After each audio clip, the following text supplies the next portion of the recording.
folks, welcome to the Prepared Homestead. This is Travis. Thank you all for stopping by to watch. Today you're going to get a 2-for-1 video. I'm going to try to run through some news things here in the first half of the video and then give you some prepping tips, especially when it comes to your community, your mags, making connections with people, just some ideas. Because that's what we need to be doing, folks. In case anyone's wondering, because I do get this question from now and then. Blah, blah, blah. Yes, there are fish in this creek. In fact, this little spot right here, and it's not the deepest on our property, but that's about, I'd guess that right now is probably about 4 foot deep in that little hole there. And there are little rock bass about the size of the palm of my hand, and there's some perch in there and a few other little suckers and minnows and things like that. You could actually see them swimming around in there, and then there's a few other nice little holes further on down the creek there. So just thought I would answer that question because I do get that from now and then. Inflation, it's you know, forget what they tell you it is. We all know that it's bad, and it's getting worse. We can just feel it. I mean, I know there's been some things, and the only really of the some things that's gone down has been, you know, the price that you're paying at the pump. Most likely, and all experts are just about in unison in this, that as fall and winter sets in, we're going to see that go back up. But we're also spending as a nation. Our government is spending like they've lost their minds. Here we go. The White House has sent in another request. This is a continuation of funds that's being in Congress, and Congress apparently is going to start debating this. An additional $47 billion in aid for Ukraine that is being talked about. This is the continuing resolution. They're trying to get this passed before September 30th. Most likely it will happen. That's when the fiscal year ends. This is on top of the $11.7 billion in aid that was just recently debated and passed. Senate Minority Leader Mitch McConnell, yeah, that Republican, the guy that's not really a conservative at all, he said that this is just a drop in the bucket of what needs to be sent over to Ukraine, on top of the billions and billions of dollars that we've already sent. He's saying that there needs to be more, and that he expects this one, as well as other additional aid packages, to pass pretty simply and easily through Congress. That's just shovel more onto the smoldering pile of the American economy and the US dollar.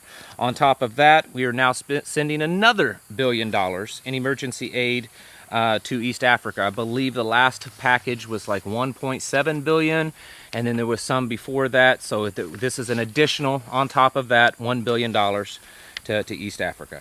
I mean, if that's not enough to continually damage the US dollar, the currency, China agrees to pay for Russian gas in rubles and yuan. This isn't a big shock. It's been kind of going on, but it's getting worse. And a lot of people kind of think, because they buy into the media garbage, that the only people that are kind of opposed to NATO and the Western powers in regards to Ukraine and Russia is just Russia and maybe China. But that's not actually true. I don't know the exact numbers, but it's kind of a majority of the world's governments are not really lining up to support NATO and the West's sanction efforts. And so because China and Russia and a few other countries are lining up to deal in oil and gas in their own currency or in the Chinese currency, it's just damaging ours even more. And we're starting to see a pattern, and the cracks get bigger and bigger in our currency being the global reserve and being the petrodollar, which is really the only thing that gives it its power, its backing, its value, is the fact that it's been the petrodollar and it's been backed up by the United States military globally, and that's changing. We're setting ourselves up, and the Federal Reserve is setting us up to watch the dollar crash, and then of course that's when we'll have our glorious digital dollar. moving on, we're seeing also more and more talk in the news about preparedness. Here's an article from Restaurant News, and the article is focused on restaurants, businesses, of how to be more prepared and resilient through the supply chain problems. It's almost daily that we're seeing stuff in the news of this particular product or vegetable or whatever is in short supply, or there's some kind of supply chain problems, or there's some kind of labor shortage, or whatever it is. This is going to continue to happen. It's becoming more mainstream. We're hearing about it more, so that it's conditioning people more. Just like this article here, the super rich preppers seek to save themselves from the apocalypse. It goes into how Silicon Valley billionaires and other billionaires around the world are building up their bunkers and stocking them and getting prepared to go underground. I'm sure this is not any new news to you folks. There's other prepper channels. In fact, that just slipped my mind, the bunker company that makes the big bunkers, he talks about this all the time, and a few other prepper channels do. People like Bill Gates and other billionaires, it's well known that they have multiple bunkers and that they are getting them ready because they believe that things are going to get bad. I believe that possibly some, maybe not all, but some of what we're seeing of this gold that's being taken out of depositories and stuff, I think some of it's probably being shoved into people's bunkers. They want it home. They want to be able to touch it and feel it and know that it's absolutely theirs. This is, actually a lot of people, and I'm kind of included in those, a lot of people, believe that this is part of a biblical prophecy in Revelation, where it talks about kings and rulers and the wealthy going underground, going into caves to prepare themselves because of what's coming. You may not feel that way, and that's fine. I do want to talk one more thing before we get into some kind of prepping tips, is flatten the curve is once again in the language.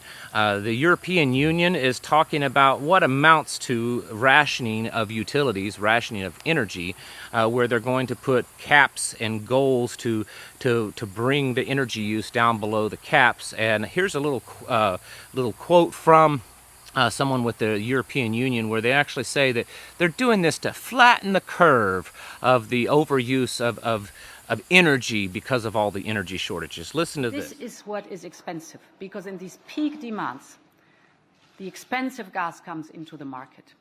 So what we have to do is flatten the curve and avoid the peak demands. We will propose a mandatory target for reducing electricity use at peak hours, and we will work very closely with the member states to achieve this. Is anyone actually buying this stuff anymore? I mean, we all know the many countless jokes of the flatten the curve that we heard 2 years ago, and how well that worked, and how that 2 weeks to flatten the curve ended up being 2 years of complete destruction to our economy and business sector and personal lives, and took many lives because of that. But here we are again using the term flatten the curve. If people can't see through this and see that this is all a sham, it's all being played out right before their eyes, part of the plan to get us more under their control, I don't know what to tell you. Shifting gears, let's end this and talk about some kind of prepping tips. It is preparedness awareness month, or whatever they call it. Yeah, I'm one of the few prepper channels that's not really jumped on board with that, but I do have some ideas and thoughts for today.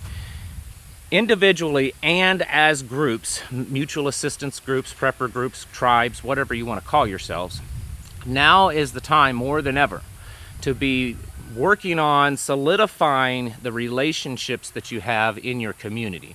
And what I mean by that is, if you have a guy that you know that he's not part of your group, but you know him well enough, and he's a welder, and that's the guy that you kind of talk to, that you guys need some welding stuff. Maybe there's someone that's a doctor, and he lives in your area, and you've talked to him enough to know that he could be someone to go to if there was ever need of medical care.